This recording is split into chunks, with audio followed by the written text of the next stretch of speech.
మీకు ఒక చిన్న విన్నపం. మేము చాలా కష్టపడి తెలుగు అకాడమీ బుక్కును లైన్ టు లైన్ చదివి ఈ మెటీరియల్ను ప్రిపేర్ చేయడం జరిగింది కనుక మీరు మమ్మల్ని సపోర్ట్ చేయడానికి తప్పకుండా మా ఛానల్ను సబ్స్క్రైబ్ చేసుకుని మాకు ప్రోత్సాహాన్ని అందించాలని కోరుచున్నాము. ఈరోజు నేర్చుకోబోయే అంశం పెరుగుదల. వ్యక్తిలో అంతర్గతంగా మరియు బహిర్గతంగా జరిగే అవయవాల అభివృద్ధినే పెరుగుదల అంటారు. మానవ శరీరంలో జరిగే పరిమాణాత్మక, కొలవదగిన శారీరక అభివృద్ధినే పెరుగుదల అంటారు. పెరుగుదల బహిర్గతంగానూ అంతర్గతంగానూ జరుగుతుంది. బాహ్యంగా కనిపించే శారీరకపరమైన ఎత్తు, బరువు, నడుము చుట్టుకొలత, కాళ్ళు, చేతుల పొడవు మొదలగు వాటి అభివృద్ధిని బహిర్గత పెరుగుదల అంటారు. అలాగే అంతర్గత వ్యవస్థలోని మెదడు, గుండె, కాలేయం మొదలగు అవయవములలో జరిగే అభివృద్ధినే అంతర్గత పెరుగుదల అంటారు. పెరుగుదల కేవలం పరిమాణాత్మకమైన శారీరక అవయవాల అభివృద్ధిని మాత్రమే సూచిస్తుంది. వికాసము, పరిణతి మరియు అభ్యసనముల ఫలితంగా వ్యక్తి యొక్క శారీరక అభివృద్ధితో పాటు మానసిక, సాంఘిక, నైతిక, ఉద్వేగ లక్షణాలలో కనిపించే గుణాత్మకమైన అభివృద్ధిని వికాసము అంటారు. గుణాత్మక అభివృద్ధి అనగా వ్యక్తి యొక్క మానసిక, సాంఘిక, నైతిక, ఉద్వేగ లక్షణాలలో సంభావ్యత విచ్చుకొనడం. నిర్వచనాలు. పరిణతి అనుభవాల ఫలితంగా ఒక క్రమ పద్ధతిలో సంభవించే అభివృద్ధికరమైన మార్పుల క్రమమే వికాసము. వికాసము గుణాత్మక, పరిమాణాత్మక మార్పులను సూచిస్తుంది. Elizabeth Hurlock. వికాసము అనేది పరిపక్వత మరియు అనుభవాల ఫలితంగా ఏర్పడు మార్పుల యొక్క పురోగమన శ్రేణిగా పై నిర్వచనం వివరిస్తుంది. అనగా వికాసము క్రమపద్ధతిలో ముందుకు సాగుతుందే కాని వెనుకకు మరలదు అని అర్థం. ఆకారాలను, స్ట్రక్చర్స్ మరియు ప్రాకార్యాలను ఫంక్షన్స్ సమైక్యపరచి విశదపరిచే క్లిష్ట ప్రక్రియ వికాసము అని అన్నవారు అండర్సన్. జీవ సంబంధిత పరిసరాల ప్రభావం వల్ల జీవి యొక్క సంరచనలలో, ఆలోచనలలో, ప్రవర్తనలోనూ మార్పు రావటమే వికాసము. క్రైక్. వికాస వివరణ. వ్యక్తికి వయస్సు పెరిగే కొలది పరిపక్వత పెరుగుతుంది, అనుభవం పెరిగే కొలది అభ్యసనం జరుగుతుంది.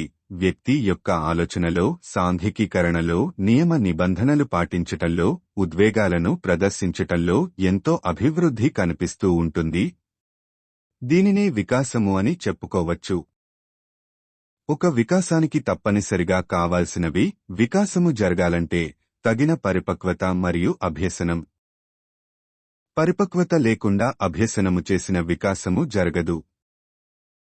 పరిపక్వత ఉండి అభ్యసనము చేయకపోయినా వికాసం జరగదు. పరిపక్వత. పరిణతి.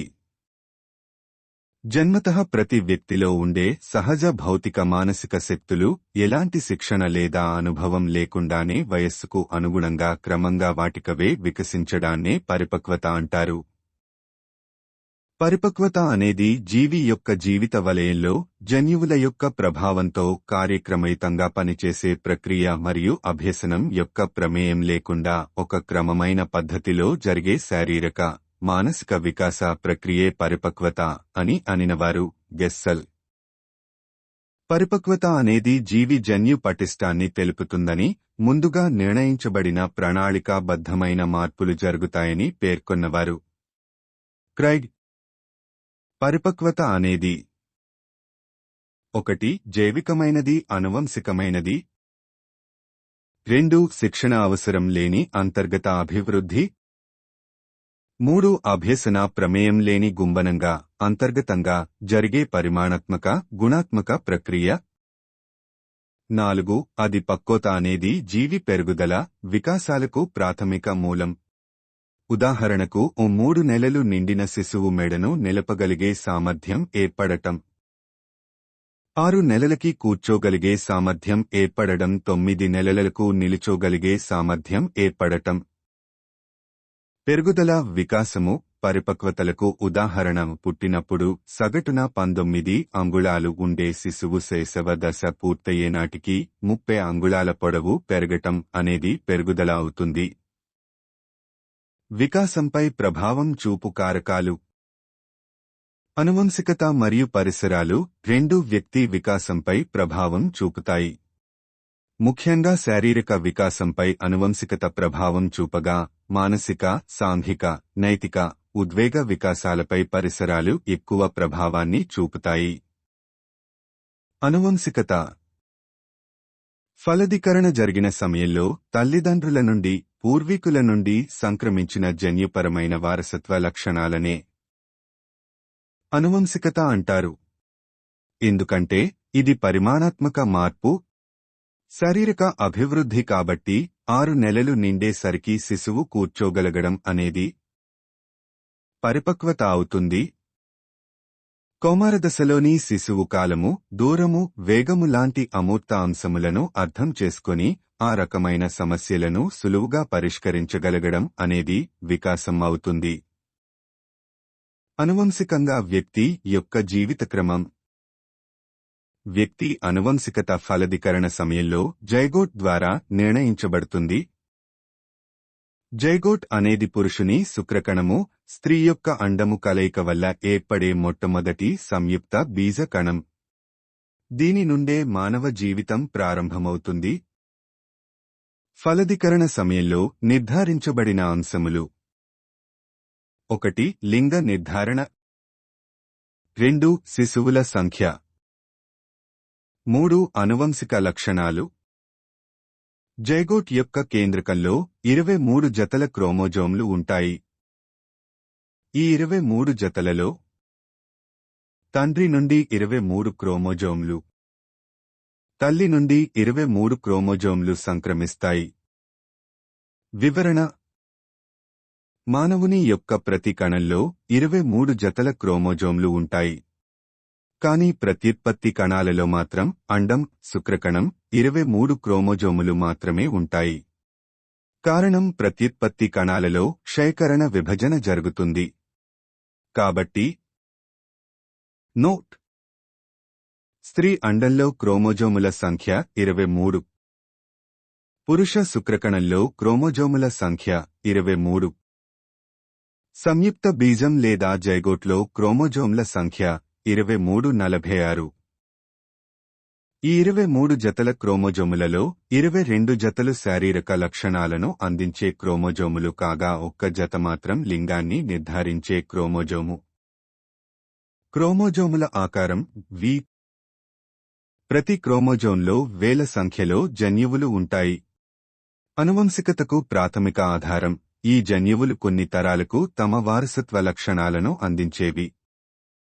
ఈ జన్యువులు మానవుని యొక్క భౌతిక, మానసిక అభివృద్ధి కొరకు బ్లూ ప్రింట్ని కలిగి ఉంటాయి. జన్యువుల నిర్మాణంలో DNA మరియు RNAలు ఉంటాయి. DNA deoxyribo nucleic acid. RNA is genetic కోడ్ను క్రింది తరాలకు అందించేది DNA కాగా ఆ కోడ్ను పిల్లలకు చేరవేయటంలో DNAకు RNA సహాయపడుతుంది. జైగోట్లో ఉండే లింగ నిర్ధారక క్రోమోజోమ్లు 1 జత మాత్రమే. ఆ జతలో 1 అండము నుండి X అనే క్రోమోజోము సంక్రమిస్తుంది. 2 శుక్రకణం నుండి X లేదా Y అనే క్రోమోజోము సంక్రమిస్తుంది. అండంలోని X క్రోమోజోముతో శుక్రకణంలోని X క్రోమోజోము కలిస్తే ఆడ శిశువు జన్మిస్తుంది. అండంలోని X క్రోమోజోముతో శుక్రకణంలోని Y క్రోమోజోము కలిస్తే మగ శిశువు జన్మిస్తాడు. శిశువు యొక్క లైంగికత ఎప్పుడూ తండ్రి అందించే క్రోమోజోముపై ఆధారపడి ఉంటుంది. ఒక శిశువు 46 క్రోమోజోములతో కాకుండా అంతకన్నా ఎక్కువ లేదా తక్కువ క్రోమోజోములతో జన్మిస్తే తీవ్ర పరిణామాలు ఏర్పడతాయి. ఒక క్రోమోజోము ఎక్కువగా పుట్టిన శిశువు డౌన్ సిండ్రోమ్ అనే తీవ్రమైన మానసిక వైకల్యానికి గురి అవుతారు. ఇందులో శిశువుకి చిన్న తల, చిన్న మొండెం, చిన్న కాళ్ళు, చేతులు ఉండి ఏ అభివృద్ధి జరగదు. ఒక క్రోమోజోము తక్కువగా పుట్టిన శిశువు టర్నర్ సిండ్రోమ్కి గురి అవుతాడు. ఈ టర్నర్ సిండ్రోమ్కి గురైన శిశువులు తీవ్రమైన అభ్యసన వైకల్యాన్ని కలిగి ఉంటారు. స్త్రీలలో ఒకేసారి 2 లేదా 3 అండాలు విడుదలయ్యి అవి ఒకేసారి ఫలదీకరణం చెందితే ట్విన్స్ లేదా ట్రిప్లెట్స్ పుడతారు.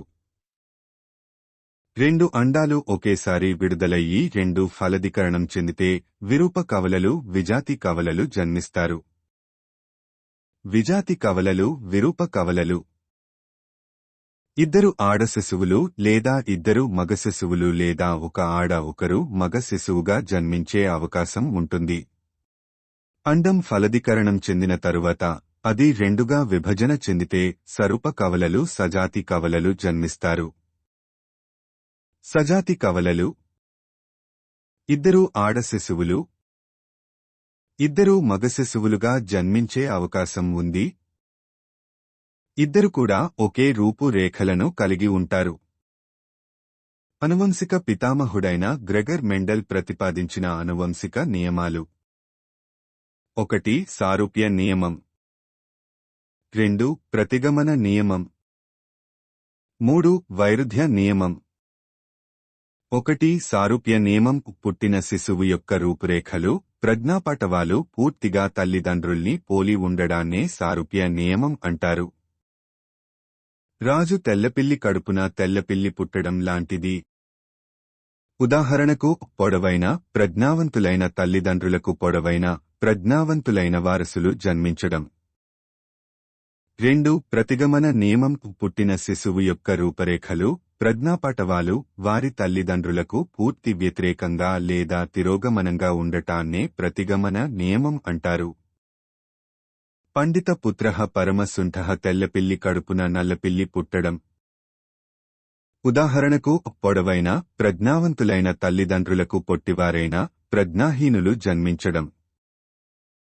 3 వైరుధ్య నియమం. పుట్టిన శిశువుల రూపురేఖలు ప్రజ్ఞాపటవాలు కొన్ని లక్షణాలు తల్లిదండ్రులను పోలి మరికొన్ని లక్షణాలు తల్లిదండ్రులకు విరుద్ధంగా ఉండటాన్నే వైవిధ్య నియమం అంటారు. తెల్లపిల్లి కడుపున అక్కడక్కడ నల్లని చారలతో తెల్లపిల్లి పుట్టటం. పొడవైన ప్రజ్ఞావంతులైన తల్లిదండ్రులకు పొట్టివారైన ప్రజ్ఞావంతులైన పిల్లలు పుట్టడం. అనువంశికవాదులు. వ్యక్తి వికాసంపై అనువంశికతే ప్రధాన కారణము అని వాదించిన మనోవిజ్ఞాన శాస్త్రవేత్తలను అనువంశికవాదులుగా చెప్పుకుంటారు. గోడార్డ్. మార్టిన్ కల్లికాక్ మూలపురుషుడిగా కలిగిన వంశవృక్షాన్ని పరిశీలించినప్పుడు అతనికి ఉన్న 2 భార్యల్లో ప్రజ్ఞావంతురాలైన భార్య పిల్లలు వారి సంతానము మొత్తం 496 మందిలో ఎక్కువ మంది ప్రజ్ఞావంతులుగానే జన్మించారు. మందబుద్ధి కలిగిన 2వ భార్యకు పుట్టిన సంతానం వారి పిల్లలు మొత్తం 480 మందిలోని ఎక్కువ మంది మందబుద్ధులుగా ప్రజ్ఞాహీనులుగా జన్మించారు. డగ్డెల్. వీరు ది జాక్స్ అనే గ్రంథమును రచించారు. లంచగొండి వ్యసనపరుడు నేరచరిత్ర కలిగిన జాక్స్ మూలపురుషుడిగా కలిగిన వంశవృక్షమును పరిశీలించినప్పుడు వారి వంశములో మొత్తం 709 మందిలో ఎక్కువ మంది నేరస్తులు అవినీతిపరులు చట్ట వ్యతిరేకులు దొంగలు ఉన్నారు. ఆల్పోర్ట్. వ్యక్తుల సుఖదుహకాలకు వారి మధ్య వైవిధ్యాలకు పరిసరాలు కారణం కాదని జన్యువుల ప్రభావం అధికం అని ఆల్పోర్ట్ భావించారు. వీరు అనేక ప్రముఖ కుటుంబాలను వారి వారసులను పరిశోధించి ప్రముఖులకు పుట్టిన వారసులు కూడా సమాజంలో ప్రముఖులుగా ఎదగటం అనువంశికత వల్లే అని భావించారు. ఉదాహరణకు 1 ప్రఖ్యాత క్రికెటర్ అయిన లాలా అమర్నాథ్ కుమారులు మొహిందర్, విజయేందర్, సురేందర్ అమర్నాథ్లు తండ్రి వలె క్రికెట్లో మంచి పేరు సంపాదించటం. పియర్సన్. 2 ప్రఖ్యాతి సంగీత విద్వాంసుడు అయిన హృదయనాథ్ మంగేష్కర్ కుమార్తెలు లతా మంగేష్కర్, ఆశా భోంస్లే తండ్రి వలె సంగీతంలో రాణించడం. టీవై హెమినీ మరియు డార్విన్ వంశ వృక్షాలను పరిశీలించిన పియర్సన్ మేధావి శాస్త్రజ్ఞుడు అయిన చార్లెస్ డార్విన్ మూలపురుషుడుగా కలిగిన వంశంలో ఎంతో మంది మేధావులు గాల్టన్.